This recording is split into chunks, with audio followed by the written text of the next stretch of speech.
Résumons le chapitre 3 et chapitre 4 avant de commencer le chapitre 5.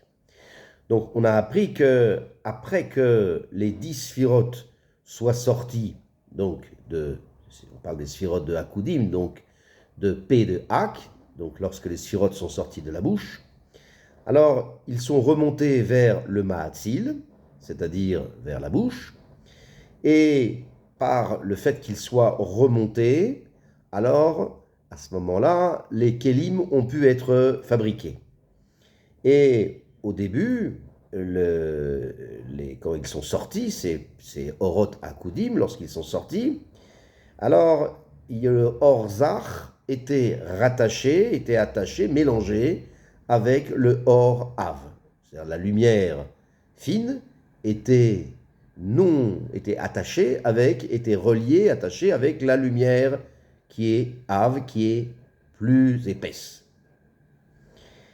Et cette lumière épaisse étant préfigurait en potentialité la création des kélim. Et à la sortie des orot du P, de la bouche, du fait qu'ils sont sortis à l'extérieur, alors la lumière épaisse, qui est donc le potentiel des kélim, acquiert une aviyut à la aviyut, c'est-à-dire elle s'épaissit encore, simplement par le trajet, et c'est pour ça que le Or-Av, donc la lumière épaisse, déjà, elle ne pouvait pas bouger, on va dire, de son endroit et remonter vers le P de Adam Kadmon. Et lorsque la lumière Zach est remontée, et après la lumière Zach est remontée dans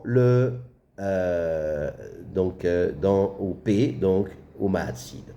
Et à ce moment-là, la lumière, dans un deuxième processus d'épaississement, la Or-Av devient encore plus épaisse. Et donc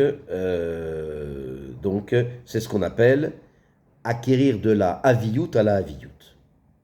Donc, alors, cependant, donc jusqu'à maintenant, on n'a pas expliqué dans le détail, on a expliqué en général, mais on n'a pas expliqué dans le détail comment se fabriquent les kélim, comment il se termine la fabrication des kélim par cette remontée du Or-Zach, par la conséquence de la remontée de la lumière fine.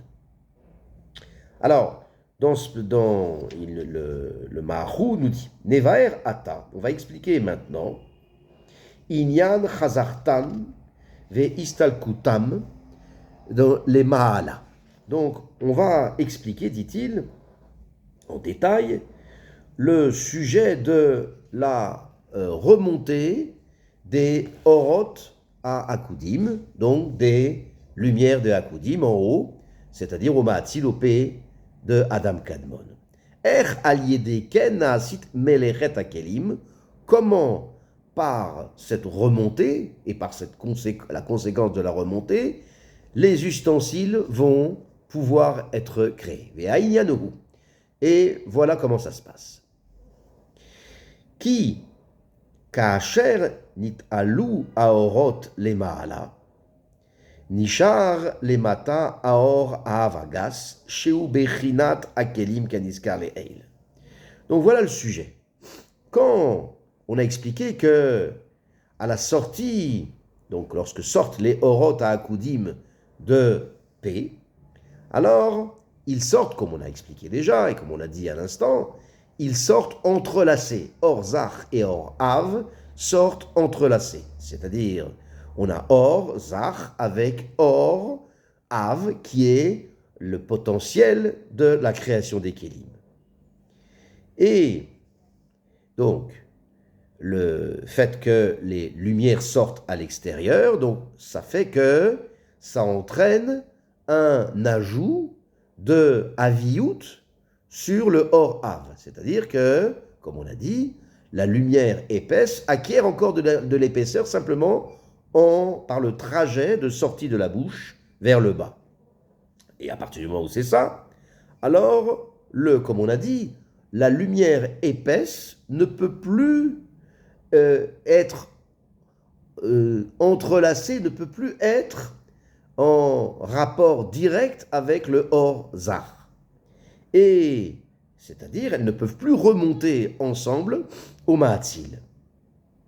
Pourquoi? Parce que, comme on a dit à de multiples reprises, le Or Av a acquis encore de la Haviyut, de l'épaisseur. Et c'est pour ça que, donc lorsque les lumières de Akudim remontent vers le haut, vers le Mahatzil, alors ce n'est que le Or Zach qui monte en haut, et à partir du moment où c'est comme ça, alors reste en bas le Or Agas, c'est-à-dire reste en bas la lumière épaisse, Shiu Bechinat Kelim, qui est la potentialité des Kelim. Et donc, le fait que le Or Zach s'éloigne du Or Av, ça entraîne que la lumière en bas reste, la lumière épaisse reste en bas, et, encore une fois, là, il y a de la Haviyut supplémentaire en ce qui concerne le Or Gas. Et à ce moment-là, se fabriquent les Kelim de Akudim,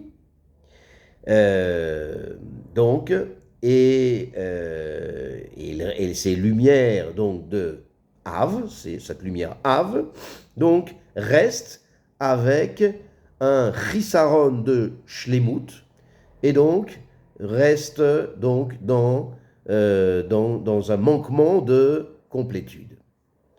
Et avec ça, alors on aura besoin que naissent des étincelles de donc ce qu'on appelle des nitsutzim. Donc comment va naître ces nitsutzim? Comment vont naître ces étincelles?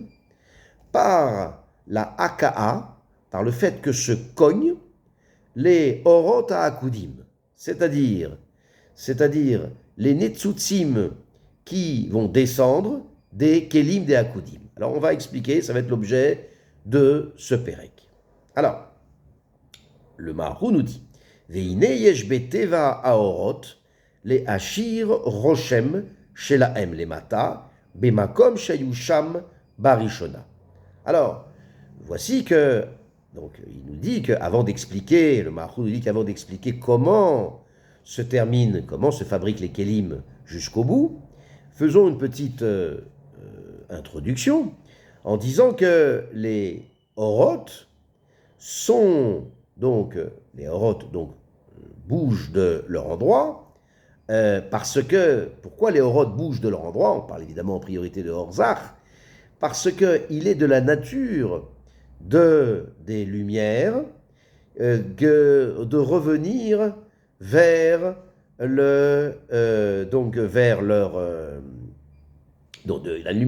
est de la nature de Orzach de remonter pour, comme on a dit, pour assurer sa complétude, mais leur nature, c'est quand elle remonte, alors elle laisse Réchimou, elle laisse une trace, un peu comme, donc selon le passouk qui dit Yetziat Tzadik Ose Rochem, la sortie du Tzadik laisse une trace, qui est Rochem chez la M. Donc c'est la trace des lumières, c'est de la nature de la trace des lumières, de laisser une trace, une éhara. Les mata, donc comme on dit, les mata bemakom shayusham barishona, à l'endroit en bas où ils étaient au départ. Ils étaient avant. Velachen, kol aorot elu be'et alutam, ayumanichim reshimu les mata bemakom shayusham barishona. Et donc c'est pourquoi toutes ces lumières de Akudim, au moment où elles montent en haut, donc dans le P de Hak, à ce moment-là, sont donc au Or Zach va s'ajouter encore un raffinement, donc, et ils vont, donc en montant là-haut, mais elles vont laisser donc à leur endroit, donc à l'endroit des lumières qui sont Av, qui sont Gas, à l'endroit, donc quand le Or Zar remonte là-haut, il laisse à son endroit une trace, donc à l'endroit du Or Av, et ces Orot, donc Zar, donc laissant une trace en bas, donc à l'endroit premier, comme on l'a dit. Maintenant, Ketzad, à Keter Inyar Reshimu, Kedeleaïr El Achokma. Vechen Achokma, les Bina, ou Beina, les Zayiranpin, les Zayiranpin, les Nougbe. Alors, comment ça se passe? Le Maharou nous dit que lorsque la lumière monte, la lumière du Keter, qui laisse une trace à son endroit, donc à l'endroit où il est, donc elle monte et elle laisse une trace, Rishimu, donc c'est pour éclairer le Or HaChochma, donc lequel est monté à son endroit, c'est à l'endroit du Keter. Et lorsque, pareil, le Or du Chochma, la lumière du Chochma, lorsqu'elle monte, alors elle laisse une trace à son endroit, de manière à éclairer Bina qui est montée à ce niveau-là. Et la Bina, lorsque elle est montée, alors elle laisse une trace à son endroit, de manière à éclairer Zahiranpin qui est monté à son niveau, et Zahiranpin, lorsque est montée sa lumière, elle laisse une trace pour Nougvé lequel est monté à son endroit. Alors, qui Leolam Teva Aelion Leahir Betarton. Alors, maintenant, la raison pour laquelle toutes les sphirotes laissent une trace à leur endroit, c'est-à-dire toute sphira laisse un réchimou pour éclairer pour éclairer la sphira qui est en dessous. Donc c'est en réalité qu'il est Olam Teva Eli Aelion. C'est en réalité la nature de la lumière ou d'un partsouf qui est haut, les haïr betarton, d'éclairer le bas, ce qui est plus bas que lui. Et il y a veyeshlo cheshek, et en ce qui concerne cette lumière du haut, alors elle a un désir et une volonté d'éclairer celle qui est plus bas qu'elle. Et c'est Kederech Cheshek Aav, et il nous dit le Maharou, c'est comme le désir d'un père, El Aben, d'influencer le fils, son fils. Pourquoi? Et donc chaque lumière a un désir d'éclairer donc la lumière qui est en dessous de lui. Velachen, maniach ou mashirbo reshimu. Et c'est pour ça que toute lumière qui monte, alors elle laisse une trace à son endroit de manière à éclairer celle qui est plus bas. Ou kefi ze nimtza. Et le Maharou nous dit que, en fonction de ça, d'après ça, puisque toute sphira Eliona laisse une trace, et en raison de son désir de laisser une trace pour éclairer la sphira qui est en dessous d'elle, c'est pour ça qu'on trouve que dans toutes les sphirot Akudim, Shekulam, Manichim, Reshimu, que toutes laissent une trace Reshimu pour éclairer donc celle qui est en bas, plus bas qu'elle, mais il y a une exception, Chutz Mina Malchut. Donc, sauf la sphira de Malchut. Pourquoi? Elle ne laisse pas, en montant dans le Yesod, elle ne laisse pas Rishimu, une trace, qui en sphira acheret tartea leairba. Pourquoi? Parce qu'elle n'a pas de sphira en dessous d'elle, puisque c'est celle qui est la plus basse, d'entre toutes les sphirotes, pour éclairer celle qui serait en dessous, puisqu'elle n'a personne en dessous. Velachen en malchut machered reshimu lemata. C'est pour ça qu'elle ne laissera pas de reshimu à son endroit lorsque elle va monter.